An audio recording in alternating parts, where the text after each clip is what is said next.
My girlfriend used our anniversary trip to secretly meet her ex, so I canceled her ticket, left her stranded, and watched her fake life crumble. I'm a 30-year-old male, and I've been working as a financial analyst in Manhattan for about 8 years now. It's not the most glamorous job, but it pays well, and I've always been the kind of guy who enjoys treating the people I care about. For the past 3 years, I was dating Vanessa. She's 28, gorgeous, and had this whole vibe of being effortlessly cool and trendy. When we first met, she told me she was working on becoming a fashion influencer, and I was honestly impressed by her ambition. When we started dating, her following on Instagram was tiny, barely over 3,000. She posted a mix of selfies, random outfit shots, and a lot of quotes about chasing dreams. She'd talk about how one day she'd get noticed and work with big brands, but she also made it clear she was struggling to get her foot in the door. I liked her energy though. She had this way of talking about her goals that made you want to root for her and, well, I wanted to help. I wasn't trying to be some savior or anything, but I figured if I had the means to make her life easier, why not? At first it was little things, taking her out for nice dinners, helping her pick out clothes for her posts, or surprising her with gifts like accessories she mentioned wanting but couldn't afford. She'd always get so excited, saying things like, "Oh my God, this is perfect for a shoot." Watching her light up like that felt good. But as time went on, those little things started turning into bigger things. She wanted to upgrade her wardrobe to include designer pieces. "If I want brands to notice me, I have to show I understand the aesthetic," she'd say. And I thought, yeah, that makes sense. So, I started buying her the occasional luxury bag or outfit. Then it became more than occasional. It didn't stop there. Soon, she wanted better pictures for her feed, not just the ones I was taking on my phone when we were out. "Professionals will make a huge difference," she said. So, I paid for a few photo sessions with local photographers. Then she needed to travel because influencers who work with brands are always at cool locations. So, I covered a couple of trips. I told myself it was just an investment in her future, and ours by extension. At least, that's what I thought at the time, to be fair. Vanessa wasn't entirely ungrateful. She'd always thank me with a big smile or post something sweet on Instagram about how lucky she was to have someone who believed in her. But after a while, the gratitude started to feel routine, like she'd just check it off the list before moving on to whatever she wanted next. And honestly, I didn't really mind at first. I cared about her, and I wanted her to succeed.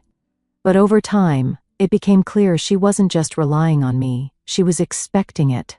The turning point for me came during a trip to Los Angeles about a year ago.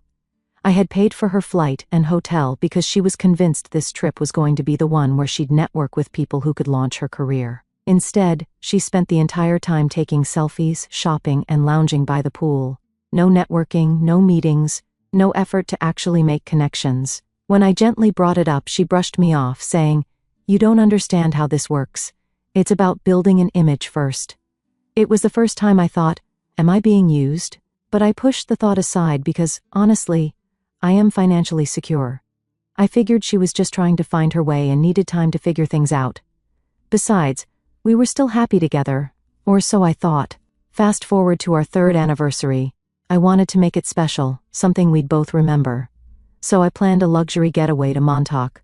I went all out, booked a gorgeous suite with ocean views, reserved tables at the best restaurants, and even planned a couple of activities I thought she'd enjoy, like a sunset cruise. When I showed her the plans, I expected her to be over the moon, but her reaction wasn't what I thought it would be. "Montauk is nice," she said, hesitating, "but there's this other coastal town I've been dying to visit. It's smaller, more unique. I've heard great things about the restaurants and shops there." Her tone was sweet, but something about it felt off. "I mean, who turns their nose up at Montauk?" I asked her why she wanted to go there specifically, and she just said, "I think it'll be more romantic. Plus, it's somewhere we haven't been before." She was so insistent, and I didn't want to ruin the moment by arguing, so I caved. After all, it wasn't like I was married to the idea of Montauk. If it made her happy, I was happy. Or at least that's what I told myself. Looking back, that was the first real warning sign. Vanessa wasn't just being particular about where we went, she had an agenda. I just didn't realize it yet. The trip started out great, on the surface at least. We arrived at this cute coastal town Vanessa had picked, and she seemed thrilled. As soon as we checked into the hotel, she was all over the place, snapping photos of the room, the view, even the complimentary chocolates on the pillow. She kept saying, "This is going to get so many likes," and I'd laugh along, not realizing how much that summed up her priorities. The first day was pretty chill. We went to the beach, had some great seafood for lunch, and explored a couple of local shops. Vanessa was glowing, and I couldn't help but feel like maybe I'd done the right thing by letting her pick the destination. I mean, her happiness was worth it, right? That's what I kept telling myself. But by dinner, things started to feel a little off. We were sitting at this cozy little Italian place, and out of nowhere, Vanessa brought up marriage. "You know," she started, twirling her fork around her pasta, "we've been together for 3 years now. That's a long time." I nodded, not thinking much of it. "Yeah, it has been," I said, smiling. "It feels like it's flown by," she smiled back. But in this way that felt a little too calculated. "Don't you think it's time we start talking about the future? About, settling down?" I froze for a second because this wasn't a conversation I was expecting on this trip.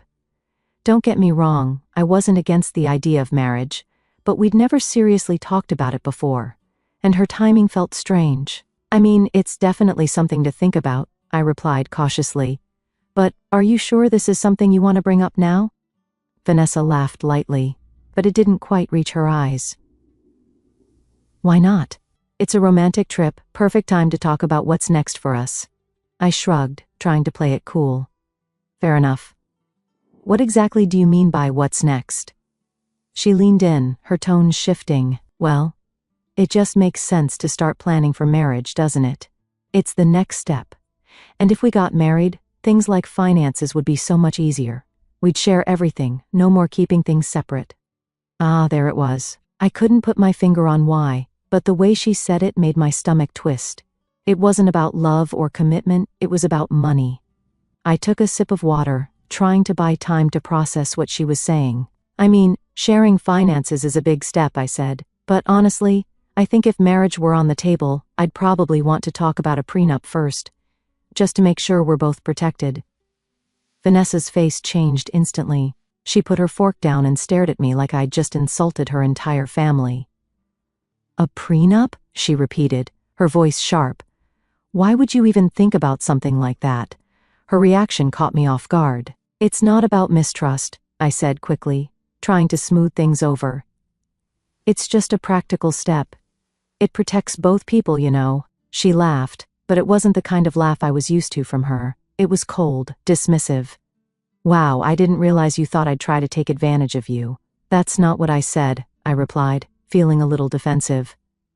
"I just think it's smart to have everything clear from the beginning.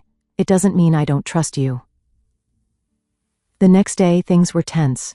Vanessa acted like nothing was wrong, at least on the surface. She posted pictures of her breakfast on Instagram with captions about vacation bliss, and talked about what she wanted to do that day. But there was this underlying frostiness in the way she interacted with me. She wasn't outright rude or mean, but she wasn't as affectionate as she usually was. It was like she was punishing me for the prenup conversation without actually saying anything. Still, I tried to shake it off. I figured maybe she just needed some space to process. Relationships have bumps, right? No big deal. I decided to focus on making the day fun and relaxed. We spent the morning wandering around the town, stopping in little boutiques and taking in the sights. Vanessa seemed to warm up a bit, but every now and then, she'd drop a comment that made me pause. "This town is so charming," she said at one point. "It's the kind of place I'd love to come back to, maybe with someone who sees the value in it." I blinked. "What does that mean?" She waved me off with a laugh. "Nothing, I'm just saying it's romantic, that's all." Little remarks like that kept popping up throughout the day. I told myself I was overthinking things, but part of me couldn't shake the feeling that something was wrong. It wasn't just the comments or the lingering tension from dinner, it was her overall vibe. She seemed distracted, like her mind was somewhere else. Deep down, I knew this wasn't just casual talk for her. She wasn't pushing for marriage because she was in love. She was pushing for it because she saw it as a way to lock in access to my life, my finances, and everything else that came with being with me. By the time we went to bed, I couldn't shake the feeling that the woman I thought I knew wasn't the same person sitting next to me. The third morning of the trip started like any other. Vanessa was scrolling on her phone while lying in bed, completely absorbed in whatever influencer content she was consuming. I got up and ordered room service for breakfast, figuring we'd have a relaxing morning before heading out to explore more of the town. While we were eating, she suddenly perked up. "Oh my God," she said, showing me her phone. "There's this bag shop downtown that's like, iconic. They only carry super exclusive pieces. It's the kind of place I'd never get to shop at back home." I nodded, mid-bite of my toast. "Sounds cool. Want me to go with you?" Vanessa shook her head quickly, almost too quickly. No, you don't have to. I know shopping isn't really your thing. Besides, it's probably going to take me forever to decide what I want, and I don't want you to be bored." That struck me as odd. We'd been doing everything together on this trip. Why suddenly the need for alone time? But I didn't want to make a big deal out of it. "All right," I said casually. "Just let me know if you need anything." She smiled sweetly. "You're the best," she said, leaning over to kiss my cheek. "I'll probably just be gone an hour or two." An hour or two turned into 4. At first I didn't think much of it. Vanessa could be indecisive when it came to shopping, especially for big purchases. But as the hours ticked by, I started to feel uneasy. I hadn't gotten a single text or call from her, which was unusual. Vanessa was the kind of person who updated me on everything, whether she found a cute cafe or tried on a dress she loved. I always got a running commentary. Today, silence. I decided to check our shared credit card to see if she'd made any purchases. Nothing. No charges from the bag shop, no charges from anywhere. That didn't make sense. If she'd been shopping for hours, surely something would have shown up. My gut told me something was off, so I grabbed my jacket and headed out. I wandered downtown for a bit, checking out the shops and keeping an eye out for Vanessa. Eventually, I found myself near the marina, where the town's boardwalk ended in a quiet, scenic area with benches overlooking the water. That's when I saw her. She wasn't alone. Vanessa was sitting on a bench with a man I immediately recognized. Ryan, her ex-boyfriend. He'd popped up in a few of her old Instagram posts when we first started dating, but she'd assured me they were long over. They were sitting close, too close. Vanessa was laughing at something Ryan had said, her hand resting casually on his arm. He leaned in, his body language comfortable and intimate in a way that made my skin crawl. I stayed where I was, hidden behind a nearby kiosk selling ice cream, and tried to get a handle on my emotions. Part of me wanted to march over there and demand an explanation, but the other part told me to wait and watch. That's when I caught bits of their conversation. "You really convinced him to come here?" Ryan asked, smirking. Vanessa laughed, a sound that suddenly grated on me. "Of course. I told him this town was more romantic and sweet-talked him a little. He bought it, no questions asked." Ryan grinned. "Well, it worked." "I missed you." "I missed you too," Vanessa said, placing a hand on his knee. "Sneaking around has been exhausting." "Soon," Ryan said, leaning closer. "We'll figure it out. Just play along for now. You're too good at this." They laughed again, completely unaware of my presence. My hands were shaking with anger, but I forced myself to stay calm. Pulling out my phone, I snapped a few pictures of them. If Vanessa was going to lie to my face, I needed proof. I walked away, my mind racing. This wasn't just some innocent meetup with an old friend. This was a full-blown secret affair. Vanessa hadn't picked this town for its romantic charm or unique shops. She'd picked it because it was the perfect cover to see Ryan. And I'd been stupid enough to go along with it. When I got back to the hotel, I tried to collect my thoughts. Part of me wanted to confront her the second she walked through the door, but another part wanted to wait. If she was bold enough to pull this off on a trip I planned and paid for, she'd have no problem lying to my face. I needed to see how far she'd go. Vanessa finally returned a couple of hours later, carrying a shopping bag from the luxury bag shop she'd mentioned earlier.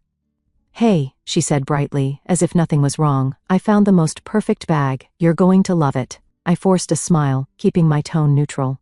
"Looks like you had a good time. How much was it?" "Oh, I used cash," she said quickly, avoiding eye contact.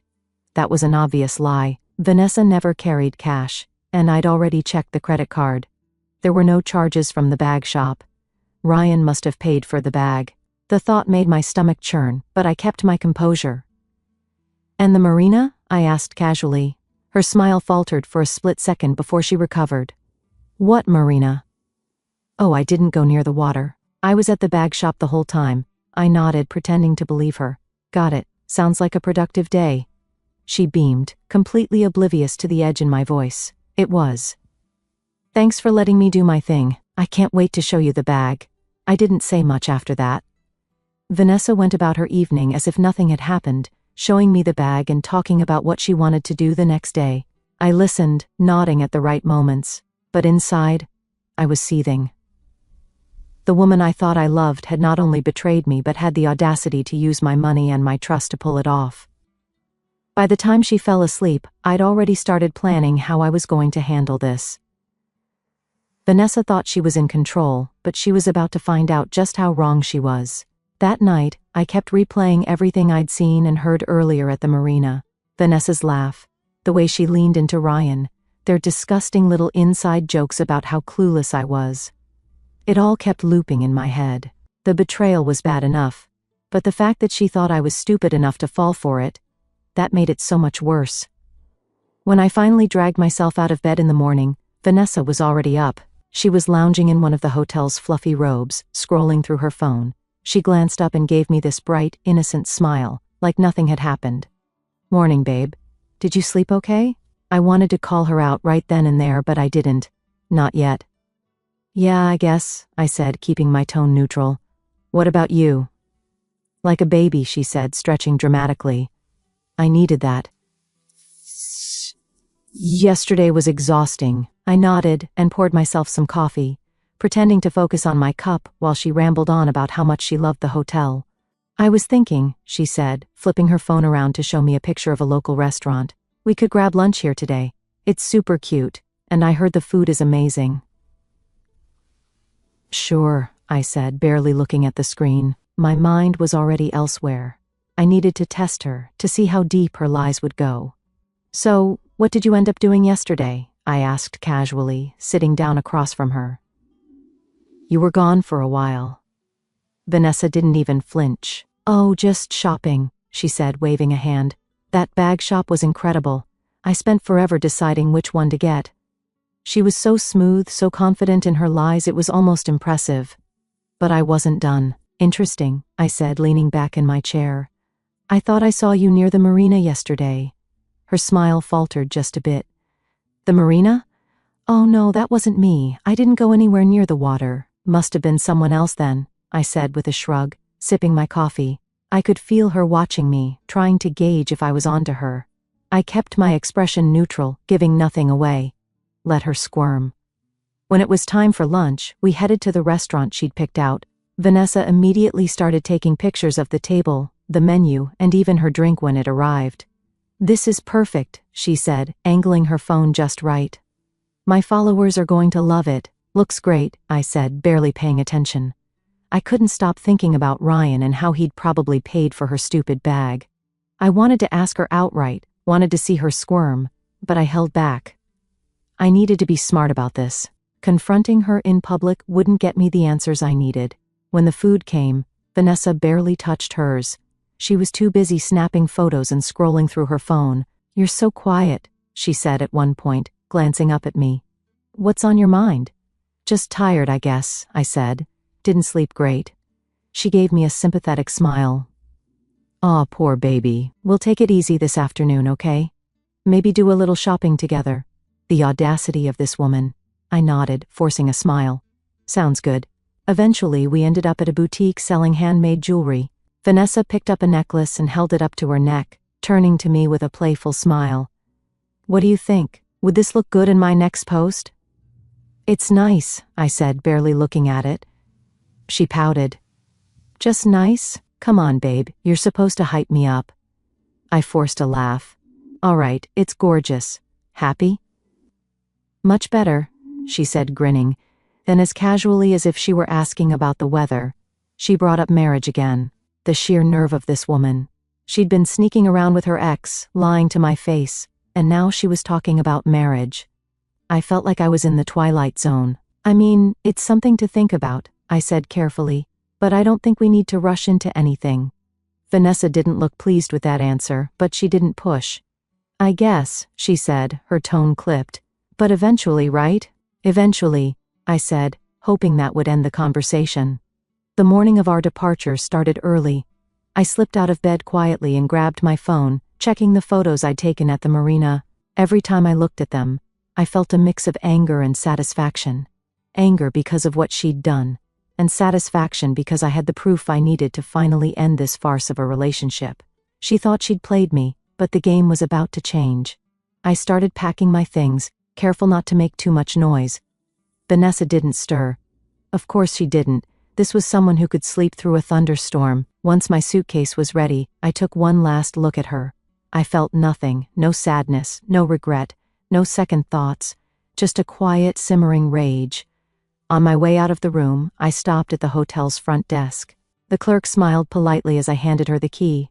"Checking out early?" she asked. "Yeah," I said, keeping my tone casual. "Just me, though. My girlfriend will be staying a little longer." The clerk nodded, not questioning it. I paid the remaining balance on the room and left instructions to inform Vanessa that her stay was extended at her own expense. Once that was done, I opened my airline app and canceled her return ticket. It felt cold, but after everything she'd done, I didn't feel like making her life easier. By the time I got to the airport, my phone was already blowing up with texts from Vanessa. She must have woken up to find me gone and the note I'd left on the nightstand. I'd kept it short and sweet. "Enjoy your extended vacation. Say hi to Ryan for me." The messages started off confused. "Where are you? Did you go out for coffee or something?" Then they shifted to panic. "Did you leave? What the hell is this note about? What do you mean extended vacation?" Finally, they turned to anger. "You canceled my ticket? Are you serious right now? You're being so dramatic." I didn't reply to any of them. Instead, I turned my phone on silent and boarded my flight. The whole time, I kept picturing Vanessa back at the hotel, realizing she was stuck in a town hours away from home with no ticket, and most likely not enough money to book one on her own. She was entirely dependent on me financially, and she knew it. Without my support, her carefully curated influencer life would fall apart. When I landed back home, I turned my phone back on to an explosion of missed calls and texts. Vanessa had gone full cycle, pleading, angry, accusatory, and finally desperate. "Please, let's talk. This is insane. I didn't even do anything wrong." "You're overreacting. I don't have enough money to get home. What am I supposed to do?" Her last message was the one that made me laugh out loud. "You're humiliating me. How do you think this is going to make me look?" That was always her priority, how things looked. Not the fact that she'd been caught lying, not the betrayal, not even the fact that she'd been using me for years. No, her biggest concern was her image. Classic Vanessa. I didn't reply. I didn't feel the need to explain myself or give her any closure. She'd made her choices, and now she had to live with them. I felt a sense of peace. I wasn't angry anymore. I wasn't sad. I was just done. The next few days were quiet. I blocked Vanessa's number and deleted her from all my social media. A few mutual friends reached out, asking what had happened. Apparently, Vanessa had already started spinning her version of the story, making it sound like I'd abandoned her out of nowhere. But when I forwarded them the pictures of her and Ryan at the marina, the truth spoke for itself. "I can't believe she did that," one friend said. "That's so low." "She always seemed kind of off to me," another admitted. "You're better off without her. Better off." That phrase stuck with me. For the first time in years, I felt like I could finally focus on myself without someone draining my energy and resources. Vanessa, on the other hand, wasn't doing so well. I heard through the grapevine that she managed to get home eventually, though I didn't care enough to find out how. Without my financial support, her influencer dreams started to crumble. She couldn't afford the luxury lifestyle her followers expected, and her engagement tanked. A week later, she showed up at my apartment unannounced. I opened the door just enough to see her face, but not enough to invite her in. She looked terrible, puffy eyes, messy hair, and none of the polished perfection she always flaunted online. "Please," she said, her voice trembling. "Just give me 5 minutes. I can explain everything." I stared at her for a moment, feeling nothing but indifference. "I don't need an explanation," I said. "You didn't make a mistake, Vanessa. You made a choice. And now you have to deal with the consequences." She started crying, but I didn't budge. "I was stupid," she said, choking on her words. "I wasn't thinking. I don't care about Ryan. I care about you." "No, you care about what I can do for you," I said firmly, "and I'm done with that." I closed the door and locked it. Her muffled sobs faded as she walked away, and I felt lighter than I had in years. This was the ending she deserved, and I had no regrets. The next morning, I woke up to a flood of messages from friends. Vanessa had apparently started a full-blown pity campaign on Instagram, posting cryptic stories about being betrayed and starting over. One friend even sent me a screenshot of a post where she wrote, "Sometimes the people you trust the most are the ones who hurt you the deepest." I couldn't help but laugh. The audacity of this woman, trying to paint herself as the victim when she was the one sneaking around with her ex. I didn't feel the need to engage though. Let her followers believe whatever story she was spinning. I had nothing to prove. That afternoon, I got a text from one of our mutual friends, Sarah. She'd always been a straight shooter, the kind of person who didn't buy into Vanessa's influencer act. "Hey," she wrote, "Vanessa's trying to make you look like the bad guy, but I told her I know what really happened. If you want me to say anything to anyone, let me know." I appreciated the gesture, but I didn't want to give Vanessa any more of my energy. "Thanks, but I'm good," I replied. Let her dig her own grave, and dig she did. Over the next week, I started hearing more and more about how Vanessa's life was unraveling. Without me footing the bill for her clothes, trips, and professional photo shoots, her influencer persona started to crack. Her followers were used to seeing her in designer outfits, sipping lattes at chic cafes, and lounging in luxury hotels. Now, she was stuck trying to fake that lifestyle on a budget. And it wasn't working. She posted a photo wearing the same dress as last week. Sarah texted me one day. "People in the comments are starting to notice." Another friend sent me a link to one of Vanessa's Instagram stories, where she was talking about embracing minimalism and moving away from material things. It was hilarious considering this was the same woman who once told me she couldn't possibly wear the same outfit twice because it would ruin her aesthetic. The best part? Ryan, the guy she'd risked everything for, had ghosted her. I found out through a mutual acquaintance that he'd bailed as soon as Vanessa's financial situation became clear. "He's not trying to play daddy to her," they said. "She's on her own now." Good, she deserved it. The best decision I made, though, was rebooking the Montauk trip, the one I'd originally planned before Vanessa hijacked it. I went solo this time, and it was everything I wanted it to be. At one point, I checked Vanessa's account, but the posts were sporadic now. Blurry mirror selfies, random motivational quotes, and one sad attempt at a thrift haul video. Her followers had dropped significantly, and the comments were brutal. "Where's your boyfriend who used to spoil you?" one person wrote. "Fake influencer vibes," said another. It was a strange mix of satisfaction and pity. Back in Manhattan, life continued to get better. I started going to therapy, which was something I'd been putting off for years. Talking to someone about everything that happened helped me process the anger and hurt I didn't even realize I was carrying. I learned a lot about myself, why I'd let someone like Vanessa into my life, why I ignored the red flags for so long, and how I could set better boundaries moving forward. The last I heard about Vanessa was from Sarah. Vanessa had moved back in with her parents and was apparently trying to rebrand herself as a lifestyle coach. "Unreal," Sarah texted. "She's acting like she's some kind of self-help guru now. Can you believe this?" I laughed, shaking my head. Let her have it. I'm done caring. And that's it. Vanessa got what was coming to her, and I got my life back. Let me know what you think, Reddit. Ever had to deal with someone like this?